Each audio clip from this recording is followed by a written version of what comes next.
Hey guys, welcome back. And I just wanted to do a quick video to respond to a few of the comments and things that I have just heard in general about AI commercials. So I just did a video about AI commercials, and I'm sorry, I'm an amateur. I messed up the audio. And hopefully, I got some new headphones and, I fixed my mic setup and everything. So hopefully the audio doesn't mess up this time, but I'm just going to keep posting. I'm just trying to be consistent. Okay. I'm trying to level up a little bit every time, but I'm not trying to be perfect every time. This is a work in progress. But anyway, there are three kind of themes that I saw, not only in the comments, but in general that I've seen, right? Which is three things. One comment is that AI commercials are cost cutting, they're cheap. The other thing is that they're slop, that they suck. And the lastly, that they're lazy. And so I would love to address all these three. Number one, AI commercials are cheap and cost cutting.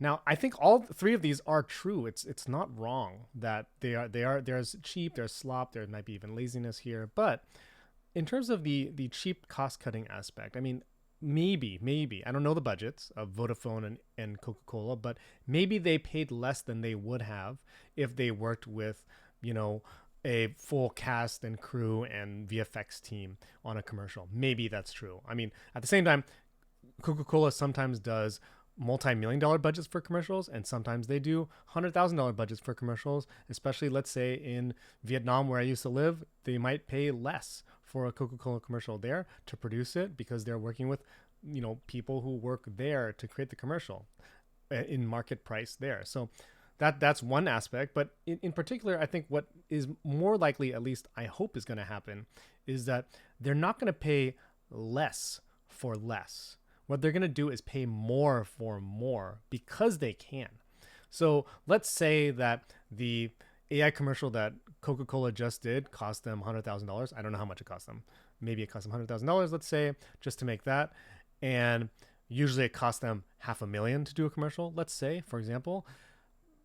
Now they can do 5 commercials for $500,000 at that pricing. Now they can do like by this time next year, we might even see 100 commercials with a multi-million-dollar budget for 100 different demographics, and we're gonna see these corporations try to do more targeting with the budgets that they have because they can, right? They're gonna see right now it's gonna be cost cutting, and the cost cutting is gonna unlock all these things for them. They're gonna say, oh my god, we could have done this fantasy thing, we could have done this sci-fi thing, we could have done, this very local thing that we've been wanting to do, but it would have cost us $150,000 we don't have in this local market. And so I think that is bound to happen. And this is an example that I've been harping on in this channel multiple times now, where SpaceX, by creating a market where rocket launches were cheaper, created more markets, right? It created a market for Starlink. It created a market for more satellite businesses, et cetera, et cetera. When the market drops in price in doing certain things, more markets can be created. I'm not saying that this is going to happen, right? There's plenty of examples of it destroying value. But at the same time, like, let's think about it. The internet made marketing and accessing new audiences in astronomically cheaper. It brought that price almost down to zero, which then unlocked a litany of new types of businesses, including like everything from like Etsy to Amazon to Google to whatever it is, even smaller businesses, right? Like Facebook's revenues are predominantly, definitely a lot coming out of corporations putting money into Facebook ads, but also like mom and pops who are trying to access very specific markets because, hey, it's cheaper to access people via Facebook ads and more targeted. And so that means to me that, hey, does AI unlock a similar type of like economic value for people where it drives the price down on certain things like graphic design, VFX, etc., thereby unlocking all these ideas that people could have had or have been having but haven't been able to do. So that's one. Cheap, yes, maybe cheaper, maybe cost cutting, but also unlocking potentially more. Secondly, the slop, right?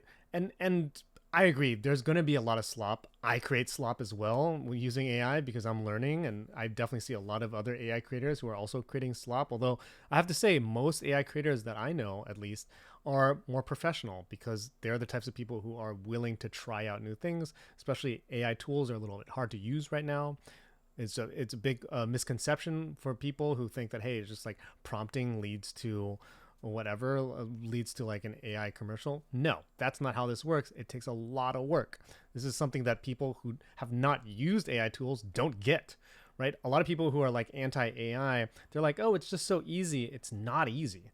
And this is what I've been doing in my streams, and I'll show in more YouTube videos like how I actually do my stuff. Like, it's hard. It's not easy. It's like it takes a lot of skill and time and experience to play around with these tools. So that's on one side. So in general, you're seeing a lot of more professional creators who are tinkering with AI tools, and they're coming up with higher value content. Look at Paul Trillo, Dave Clark. I could go, the list goes on, massive, you know, all these different AI studios and AI creators.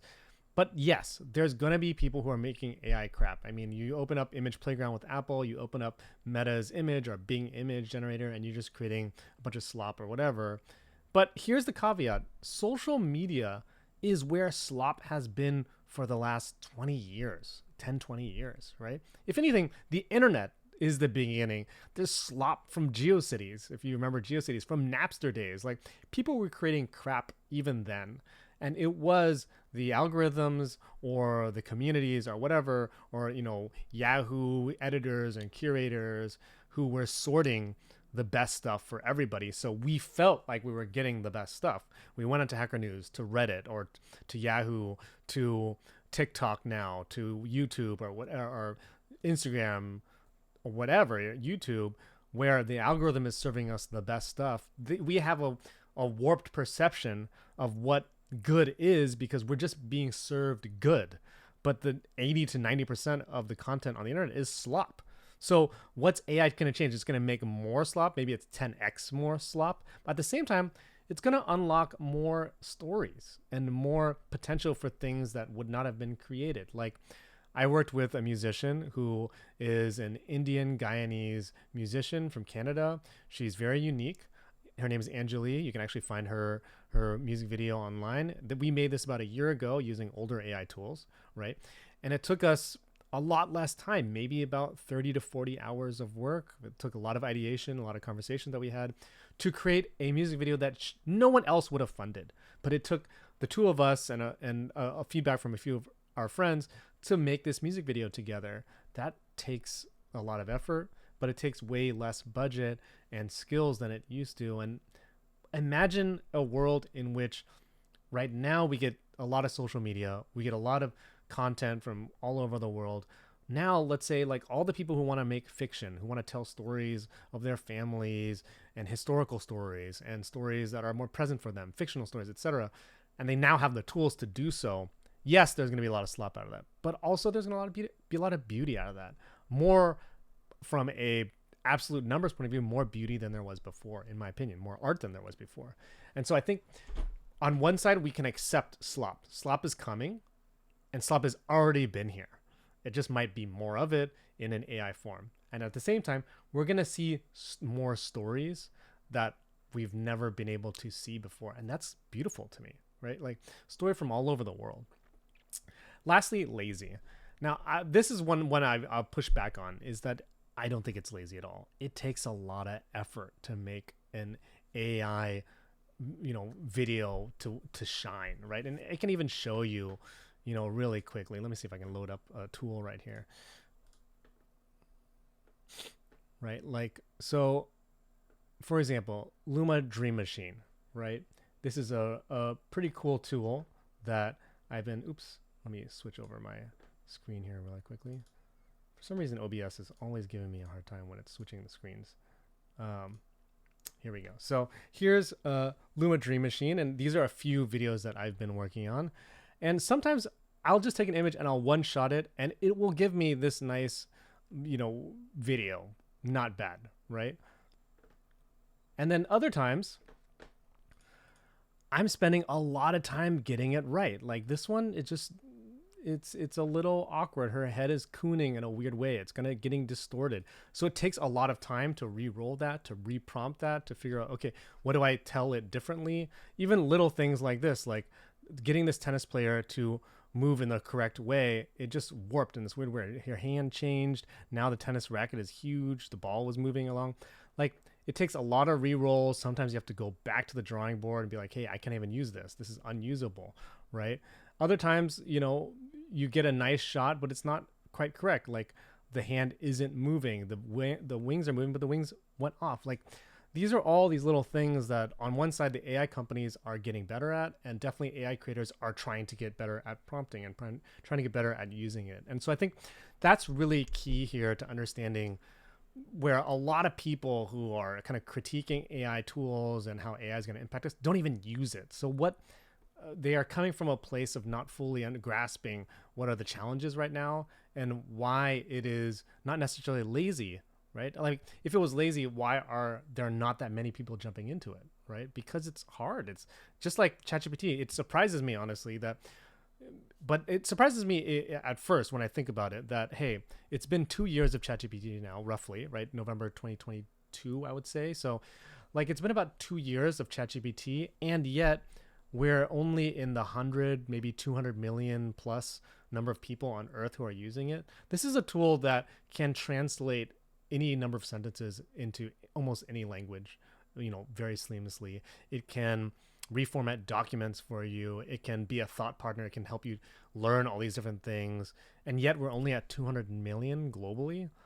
Isn't that perplexing? Well, guess why? I think it's just like Google. Like when Google came out in the first 5-10 years, if you remember, like it was not easy to use Google. There are all these tips, right, with Google. It was like you had to learn how to, use a negative prompt. Like you had to say, minus, right? Or plus, or file type, colon, or whatever to get the best out of Google. Google wasn't a tool where whatever you wrote in there, you got the exact answer. And so I think this is where ChatGPT is the same. It takes more skill. This is why we're talking about, prompting, right? And so like not everybody's good at prompting. Not everybody's good at thinking how the AI would think and then thinking and then talking to it in a way, right? Or even knowing that, hey, I can just talk to it like a potential assistant and it might be able to give me the right answers. So I think that's what's really interesting here to think about when you're kind of pushing back on AI. Like, do you know how easy it actually is and how hard it is and what kind of a craft it actually is? And to me, it really is a craft.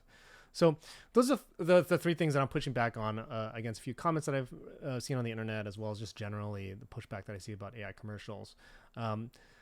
Would love to hear your thoughts on all those. I think the conversation is ongoing, right? And I'm definitely not correct. I don't know, where this is headed ideologically. I'm not even sure where I stand historically. Am I on the right or wrong side of history? Maybe AI is all going to kill us. Who knows? But I do feel that it's a new medium, and I'm predisposed to embracing new medium, and I love the potential it brings. As a person who's always wanted to tell sci-fi stories, it has unlocked a whole love of creativity for me that I'm really excited about. But I also hope that everybody else can kind of embrace it the way that I can. Like I think that it is unlocking creativity in a really unique way for me and for others that I've interacted with who have tried. So I don't know. I invite you guys to try it. I invite the conversation as well. Maybe I'm wrong. I'd love to hear your rebuttals. But thanks everybody who has commented on my videos, and looking forward to more of your comments. So see you in the next one.